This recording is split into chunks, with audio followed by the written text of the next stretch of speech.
Saya pernah jalan sama istri. Sama istri.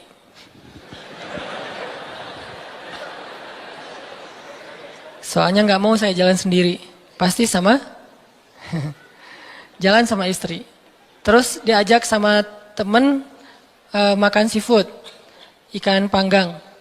Istri saya tuh udah tahu kalau saya nggak biasa dan nggak masuk nih kalau makan ikan panggang. Paling mentoknya ikan goreng atau ikan di asam pedas gitu ya, garang asam.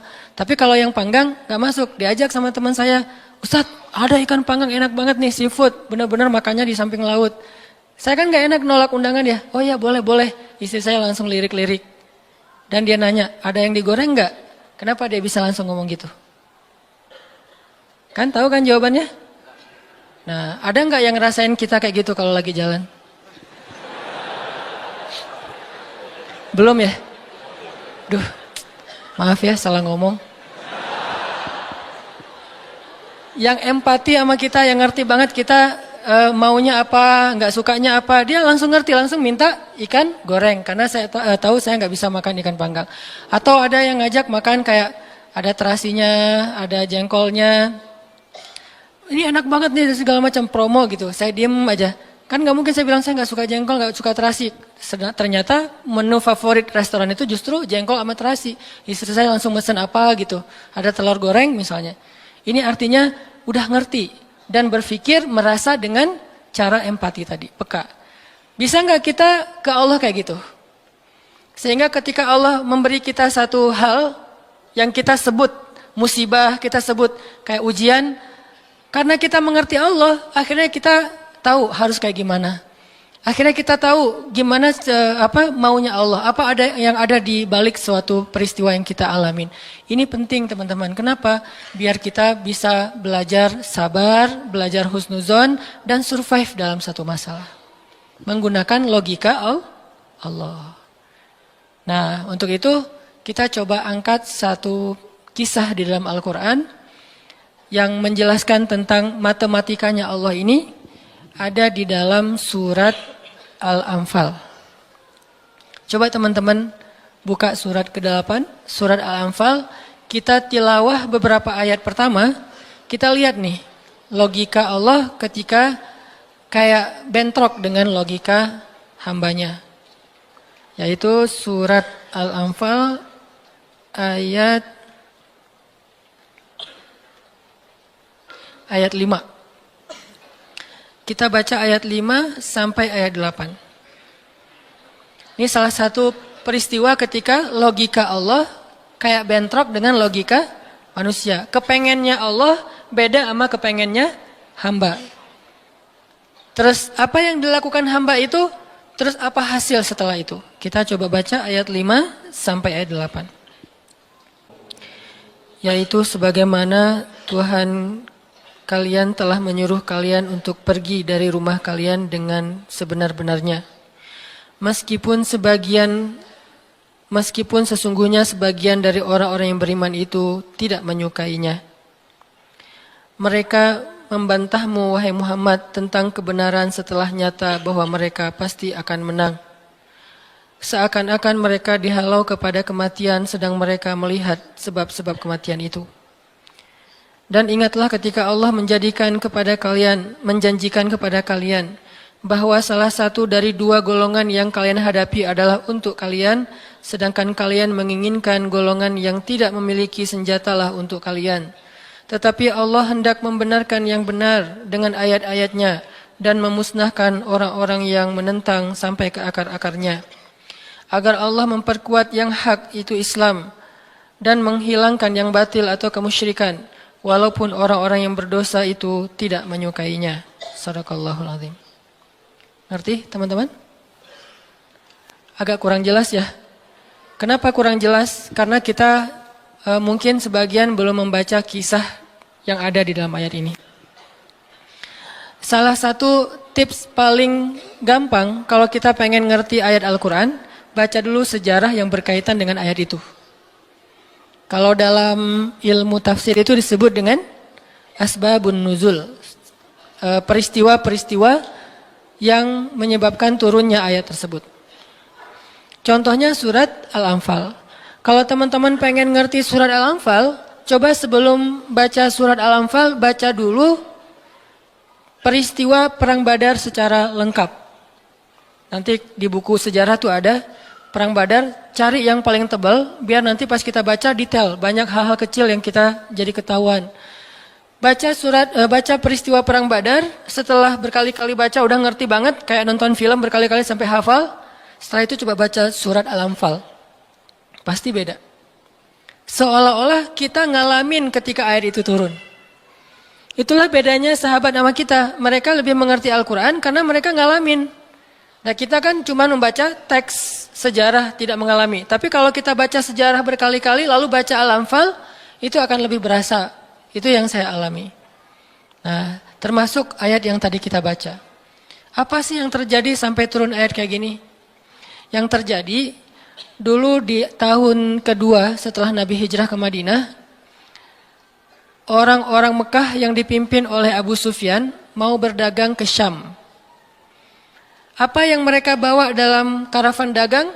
Harta-harta orang Islam yang dirampas ketika orang Islam hijrah ke Madinah.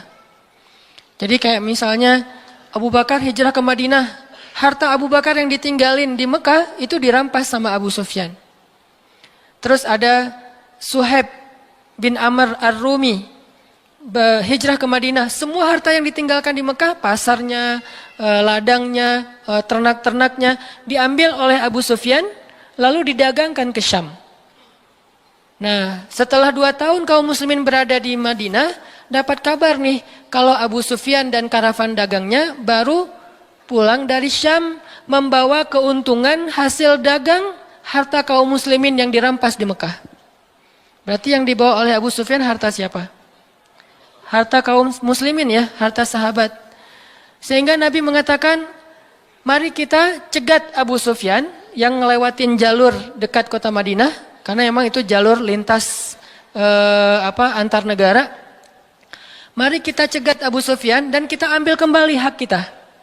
Itu tawaran Nabi kepada orang-orang Muhajirin. Makanya bisa dibilang perang Badar ini perang khusus buat orang Muhajirin. Orang Ansor nggak boleh ikut.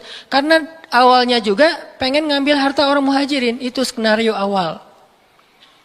Mencegat karavan dagang untuk mengambil kembali hak mereka. Yang namanya karavan dagang kan nggak banyak pengawal. Beda dengan pasukan perang. Paling-paling pengawalnya 10-20 dibandingkan sahabat yang 300 orang, ini kecil. Sedangkan keuntungannya kalau berhasil mencegat besar. Jadi tantangannya, resikonya kecil, keuntungannya besar. Ini skenario awal. Sehingga para sahabat semangat. Udah 2 tahun kita kelaparan. Udah 2 tahun kita nggak punya apa-apa. Bergantung kepada orang Ansor. Nggak enak sama orang Ansor. Masa makan terus di rumah orang? Nah sekarang kebetulan harta kita lewat nih. Ya udah kita rampas lagi. Itu skenario awal. Udah siap-siap nih. Udah siap-siap mau berangkat jalan.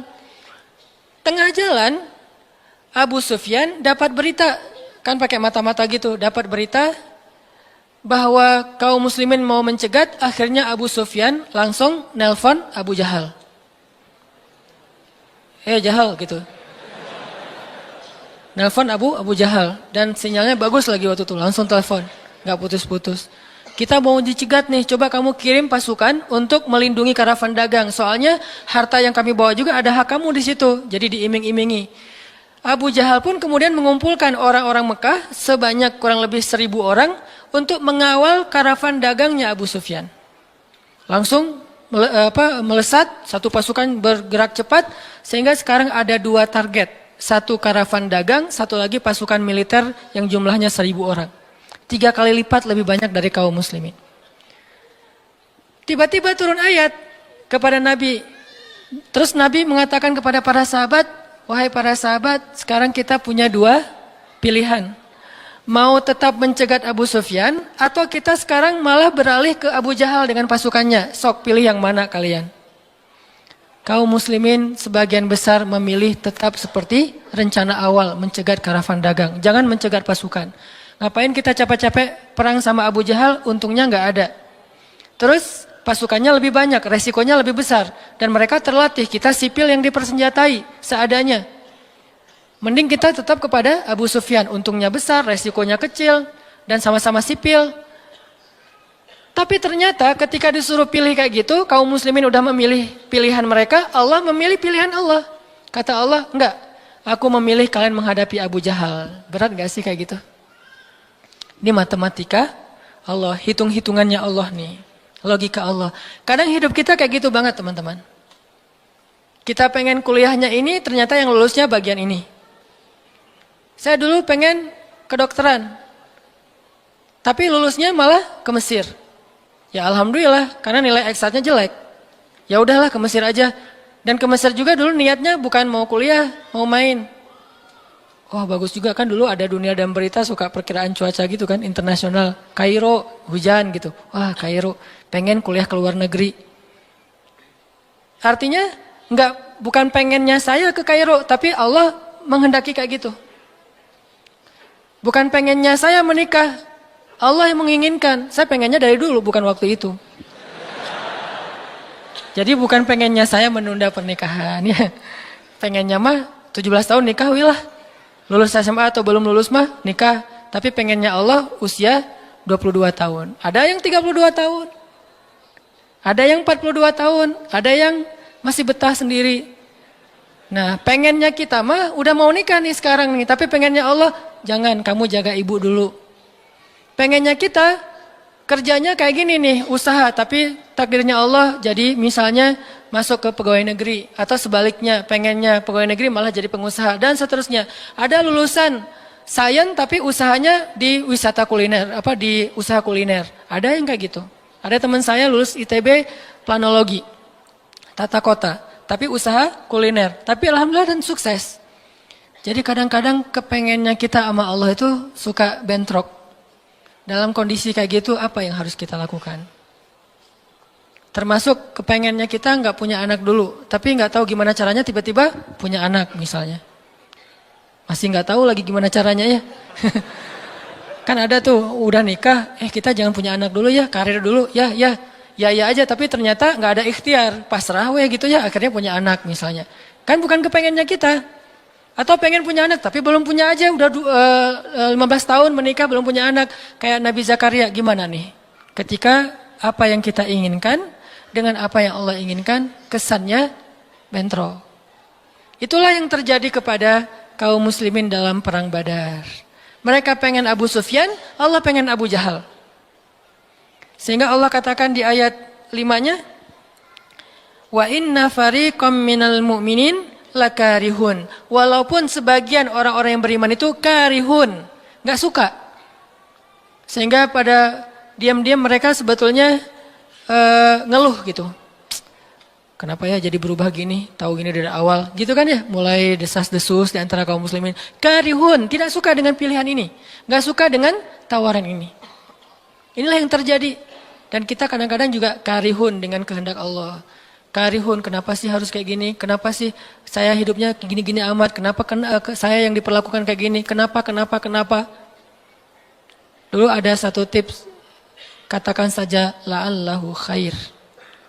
Ya mudah-mudahan ada kebaikan di sini. Yang penting saya udah ikhtiar, jadinya kayak gini, ya udah jalanin aja. Saya udah ikhtiar, jadinya sama dia, ya udah jalanin aja. Mudah-mudahan la'allahu khair.